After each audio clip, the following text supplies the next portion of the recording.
Arcade tersedia hanya di RCTI Plus Super App. Mainkan sekarang. Di album yang bernama And the Story Goes itu, lagu Bilang Saja itu memang selama berapa tuh, 20 tahun ya. Perkara ini tidak hanya berhenti di perdata ya Bang ya. Kita juga lagi proses yang sedang berjalan di pidana. Ya karena teruang. Kenapa pidana juga kita jalankan? Karena di undang-undang itu, Undang-Undang Cipta itu ada pasal 113 yang memang ada sanksi pidana bagi siapapun yang menggunakan karya cipta itu tanpa izin. Ya, jadi itu yang membuat akhirnya kita juga menggunakan peluang pidananya itu karena memang Undang-Undang Hak Ciptanya mengatur di pasal 113 dengan ancaman penjara kurungan 4 tahun, dendanya 500 juta. Jadi itu yang membuat kita akhirnya juga menggunakan peluang pidananya itu, tidak hanya perdatanya. Terlapornya siapa aja Bang? Itu kan sudah berjalan di Baris Krim, udah lama tuh. Sejak Mei. Iya, udah sejak Mei itu. Sorry, mungkin di luar tanggal 24, 25, 26 ya, yang Bandung, Surabaya, dan Jakarta. Apakah sebelumnya Agnes pernah meminta izin mungkin by chat, pribadi, personal kepada Mas Ari? Mungkin kita tahu lagunya? Belum pernah ya, belum pernah. Jadi selama lagu itu dipublikasikan di tahun 2004 di album yang bernama And the Story Goes itu, lagu Bilang Saja itu memang selama berapa tuh, 20 tahun ya, 20 tahun memang tidak pernah ada chat atau permintaan izin kepada saya untuk pemakaian lagu tersebut gitu. Dan saya juga selama itu juga tidak pernah mendapatkan royalti dari konser Agnes Monica dulu ya gitu. Kayak gitu. Kerugian berapa sih Bang jika ditaksir nih dari hasil? Kalau kerugian sih kita mengacu pada undang-undang aja. Jadi saya nggak berlebihan ya. menaruh apa tuh nominal ganti rugi berapa puluh miliar gitu, enggak. Kita realistis berdasarkan undang-undang. Berapa sih? Ya itu 500 juta setiap kali pelanggaran. Jadi nggak ada komunikasi sampai sekarang Bu dengan Agnes secara personal, pribadi? Ya sebenarnya kan perkara ini kan simpel. Sebenarnya pihak Agnesmo tinggal sebelumnya ya dulu ya, sebelum ini berperkara di hukum kan sebenarnya tinggal menghubungi saya, apakah ada pembicaraan apa, seperti halnya Krisdayanti pernah juga saya surati, Krisdayanti langsung menghubungi saya dan setiap konsernya akhirnya Krisdayanti membayar royaltinya langsung ke saya. Seperti itu saya sebenarnya, sesimpel itu gitu. Soalnya karena ini tidak ada respon, akhirnya kita jadi jauh sampai ke perkara perdata dan pidananya gitu. Bang, ini yang udah bayar royaltinya cuma hanya Agnes aja atau penyanyi-penyanyi lain? Kalau penyanyi-penyanyi lain kayak gimana? Sejauh ini lagu-lagu yang saya ciptakan hanya Agnes Mo aja yang belum bayar, yang nggak bayar. Kalau penyanyi lain aman? Aman. Makasih ya Ya, Pak. masih ya. Oke. Iya, sebagai LLMK. Mandro. Nah. Hari ini datang ke persidangan Ari Bias melawan Agnes Mo, seperti apa sih Pit ketika di persidangan sendiri? Jadi memang saya di sini kan sebagai ketua aksi Asosiasi Komposer Seluruh Indonesia, dan Ari Bias adalah anggota dari aksi. Dan Ari Bias memiliki sebuah proses gugatan untuk karya-karyanya dia. Jadi saya sebagai ketua aksi wajib untuk mendukung, mensupport anggota dari aksi. Di sini saya sebagai ketua aksi hanya untuk mendukung saja.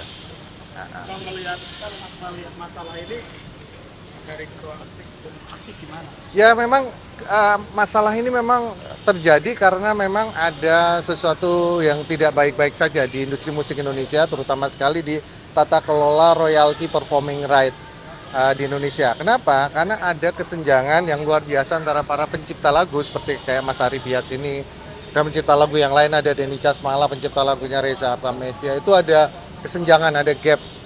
Jadi kalau penyanyinya dia bisa mendapatkan ratusan juta sekali manggung, honornya sampai sekian ratus juta, minimal 50 juta something gitu, tapi pencipta lagunya nggak dapat apa-apa. Dalam setahun Ari Bias tidak dapat apa-apa untuk yang konser ya. Terus lalu kalau saya Karena saya ketua aksi agak sedikit gede, 346.000 setahun. Kalau Ari Bias 0. Nggak bercanda.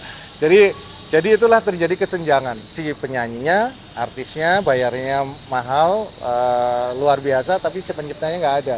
Berarti kan ada yang nggak beres nih. Padahal orang lain mikir, orang-orang Indonesia, netizen mungkin mikir, wah pencipta lagu ini pasti kaya-kaya karena lagunya dimainin, dinyanyiin terus sama artisnya. Ternyata enggak. Jadi ini yang harus kita bantu, kita dobrak, kita upayakan untuk memajukan kesejahteraan para pencipta lagu. Yuk, ini sebagai seorang media aksi, gimana sih upaya untuk ini tuh ada jalan tanya pencipta lagu Ya, lagu itu biar nggak ada gitu. ya, Kita sempat disinggung Ya. ada kesenjangan kan dari Ya. antara. ya, Nah, dari aksi sendiri upayanya seperti apa sih? ya. Ya, kita sudah menjalankan ini udah setahun yang lalu. Jadi aksi itu terbentuk tanggal 3 Juli 2023. Kita sudah melakukan banyak hal setelah kita menganalisa, setelah kita mendapatkan data-data dari para pencipta lagu dan para pencipta lagu bergabung dengan aksi, kita tahu ada suatu kesalahan dalam proses collecting, proses distributing royalti kepada para pencipta lagunya.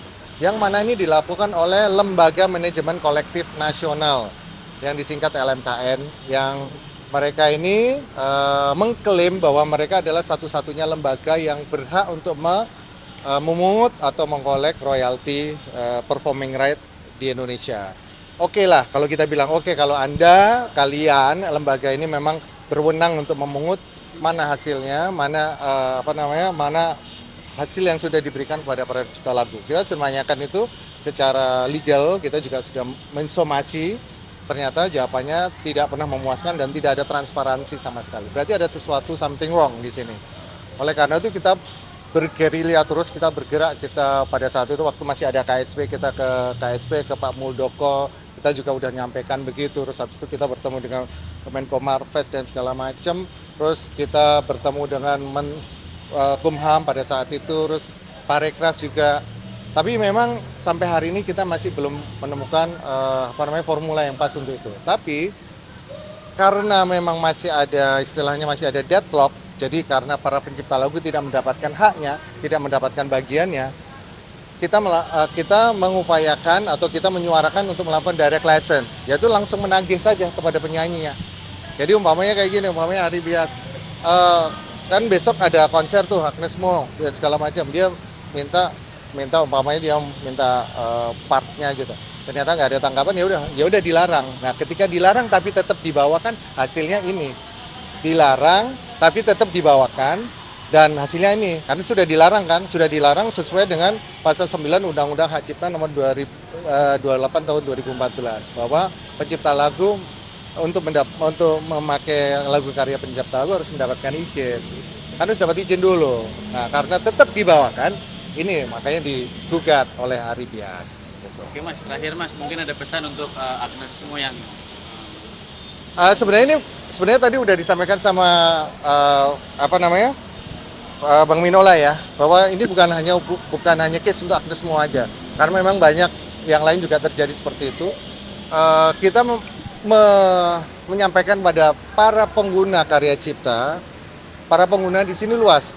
Ada artis, penyanyi, ada IO, ada event organizer, ada pelaku pertunjukan yang lain tuh harus meminta izin dulu.